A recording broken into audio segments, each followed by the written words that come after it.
Good morning gentleman. दोस्तों, मैं आपके साथ एक बहुत अहम मुद्दे पे बात करने वाला हूँ। I am going to talk to you on a very important topic, and that is what is going to happen in another 2 months time in India. Yes, gentlemen, and this is not going to be based on astrology, it's going to be based on my assessments. But before I say anything further, I'd like to bring your attention to one battle, which is the Second Battle of Panipat, which was fought in 1556 between the Mughal Empire, which was the Mughal army, which was led by Akbar and Bayram Khan, against the reigning Raja, or you can say the Maharaja or the Sultan of Delhi, that is the last Hindu ruler, Hemchand Tukuram Vikramaditya. The very significant battle in world history and in Indian history. In that battle, what I understand is that Hemu, as he was called, the emperor who sat on the throne in Delhi, the last Hindu emperor, made 22 attacks on the Mughal force, and the Mughal army was defeated. And Bayram Khan told Akbar, we have to retreat or we have to go away to Kabul. And that time Providence took a hand, and an arrow, a stray arrow, was fired from somewhere and went and hit the eye of Hemchand Tukuram Vikramaditya. He fell from the elephant, became unconscious, and when his army saw that their leader has been incapacitated, they were demoralized, and Akbar could attack and then carry the day. That, in other words, Akbar and Bayram Khan finally won the battle, the Second Battle of Panipat in 1556. So what really happened was that here was a man who was winning the battle lost by an act of providence. Maybe it was decreed that the Hindus were destined to be ruled by an alien race, and that is a point which you might like to ponder and think over. I've studied this battle in detail, and I've given you a gist of what actually happened in the battle. Hemu was winning till that arrow hit him. It was an act of providence. And later on, he was executed because Akbar wanted to have the title of Ghazi attached to his name. Well, gentlemen, I think we are reaching the same stage now. That is, the Second Battle of Panipat is going to be fought again after another 2 months. And this is the general election which is going to be held here. It is going to be the biggest general election in the world, when a nation of 1.4 billion people is going to elect to choose a government. Well, there are flaws in the system. We all know it. Nehru imposed the constitution, which is the British constitution, which is called the Westminster model. But all that becomes irrelevant now, because the reality is the election is going to take place. It's a multi-party election, and the person leading the charge for the BJP is Narendra Modi, and there's an opposition which is splintered. They got a number of leaders, but the main is Rahul Gandhi, and then he's got a satraps. A few of them are fighting in their own states, like Mamata Banerjee is there from Bengal, and then we got Sharad Pawar, we got Gehlot, we got all sorts of people there. So there's not one single leader to match Narendra Modi. So the election, gentlemen, is due. It's going to be held in another 2 months' time. So as I've told you, this is going to be the Battle of Panipat. By a freak, if Narendra Modi loses, it will be the end of India. I'm very sure about it, because the progress and the charisma, the courage which Modi has shown in leading the country for the last 10 years would have all been washed away by a leadership which is parochial in the extreme. In particular, the Congress party. I don't think this party needs to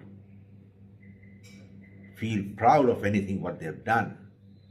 And it's very sad that somebody in Bangalore was shouting Pakistan Zindabad, and then there was somebody in Tamil Nadu who had put up a Chinese rocket sign on the Indian space mission, a photograph of the Indian space mission. So it shows the type of people who are opposing Modi. Then there's another member of parliament who has gone and said that the South must be separated from the North. Well, Rahul Gandhi, as usual, has not denied it, and he seems to be a lost man. I don't think he's a lost man. He's following, in fact, a nefarious propaganda, a nefarious plan. And he's got a plan in his mind. His plan in his mind is that come what may, BJP ko khatam karo. Yani finish the BJP come what may. India be damned.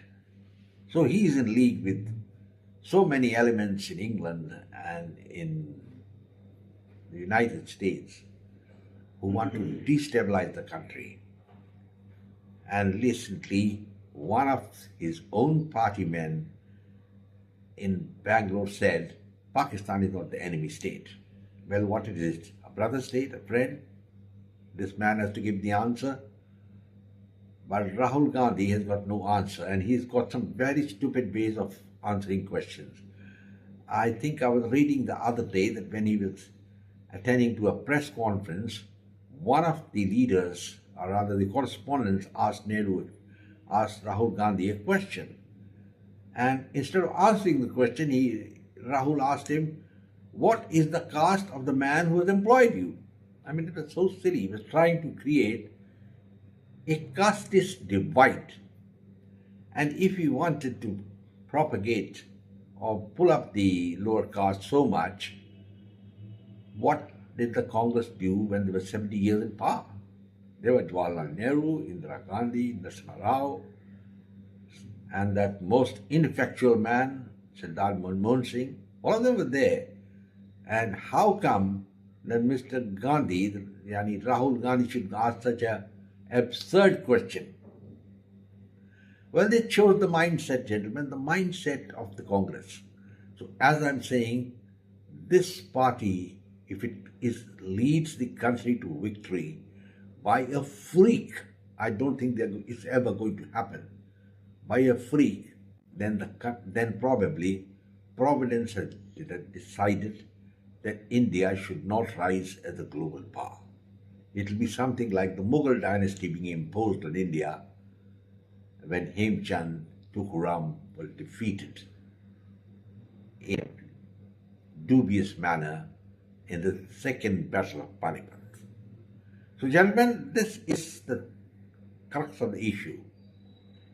And thankfully, I will give my assessment and tell you that as far as I think, the BJP could win anything up to 350 to 396. Well, all they require is 272 for a working majority, and then they will have their allies which will join them.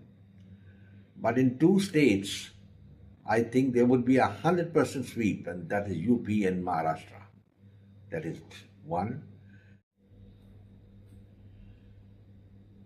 Secondly, they will do extremely well in Gujarat and Madhya Pradesh, Rajasthan, where they could win 90% of the seats with 100% in Gujarat. So these are the strong points of the BJP, and the weak points are, of course, the southern states, Tamil Nadu and Kerala in particular. But I think there's going to be a bit of a change there also. We're going to watch very shortly that the BJP will win a bag full of seats in these states. And in Bengal, it's going to be the biggest surprise. I think the days of Mamata Banerjee are going to come to an end. It's very surprising and very sad episode of her leadership in the last 10 years, when she decided to control the country not by good governance or by development, but by letting loose some Gunda elements who should actually be put behind bars under the Gunda Act, which had been framed by the British when they were ruling India. Other states are so small they really don't matter that much. And the BJP will do well, but even whatever happens, even 50% of those seats, BJP should easily touch 350 plus, maybe more. And talking of the leadership, I don't think there's anybody who really can light a candle to Narendra Modi. That's accept the fact. Narendra Modi has got charisma, he's a great orator, and I think he's a man with horizon. That is one thing we must bear in mind. And it will be a most unhappy thing for the Congress party and others to understand that he is the most popular leader in the world on Twitter. I mean, you just imagine an Indian Prime Minister. It's never happened in the history of the 20th century. We talk a lot about Nehru, but he was an ineffectual man, and he's certainly not very popular. He wanted to be the world leader, but he died in disgrace. And that part, you can't ignore it. He led India down completely against China and Pakistan.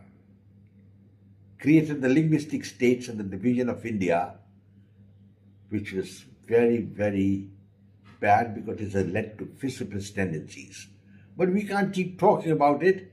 We're talking about the present time, and the present time is that the second battle of Panipat is going to be fought again, and if there's an act of providence, well, anything can happen, but let's assume it's not going to happen, and we should all pray and hope that Narendra Modi romps home with a very big majority. And after that, there is something called in mythology, which we have been reading of, is cleaning the Augean stables. Now, as you all know, the Augean stables were the stables of the gods, and they could never be cleaned. But those stables have to be cleaned now, and once Narendra Modi gets his third term, it's about time that the history was written and the Congress once for all and their leadership for being anti-national being put behind bars.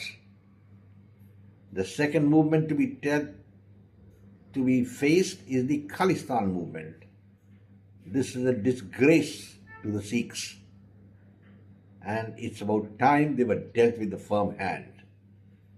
And the farm laws should be brought back, and there's no need to pander to the farmers from Punjab. Punjab sends only 13 seats to the Lok Sabha, but the BJP won just 1 or 2 throughout history. That is because the feeling in Punjab is that the BJP is a weak party. That has to be removed. Narendra Modi has given a macho foreign policy. But of course, nothing is perfect in life. And I, for one, would like him to be more proactive, more assertive in places like the Maldives. We shouldn't forget that in 1987, I think, Rajiv Gandhi authorized the invasion of the Maldives. And IL-76, loaded with troops, commanded by Brigadier Balsara, was flown to Male for a military purpose. I think it needs to be repeated. At the same time, I'm glad to tell you all that the third aircraft carrier is coming up under construction, has been sanctioned, and India is on the verge of a global power. The Chinese are wary of fighting India because of the massive trade. I think we got a trade running into $150 billion with India. So China doesn't have that sort of trade with any other country in the world except America. So I don't think the Chinese are going to kill the golden goose that lays the egg. So gentlemen, I think I'll close now. We're heading towards the second battle of Panipat is going to be fought. We'll have to wait and see what happens. But I'm pretty sure that this time the Buddha is going to smile and it's going to be victory for the BJP and Narendra Modi. Gentlemen, if you like this video, please share it with your friends, comment, come back for more. In the meantime, I'll say goodbye and God bless. Take care.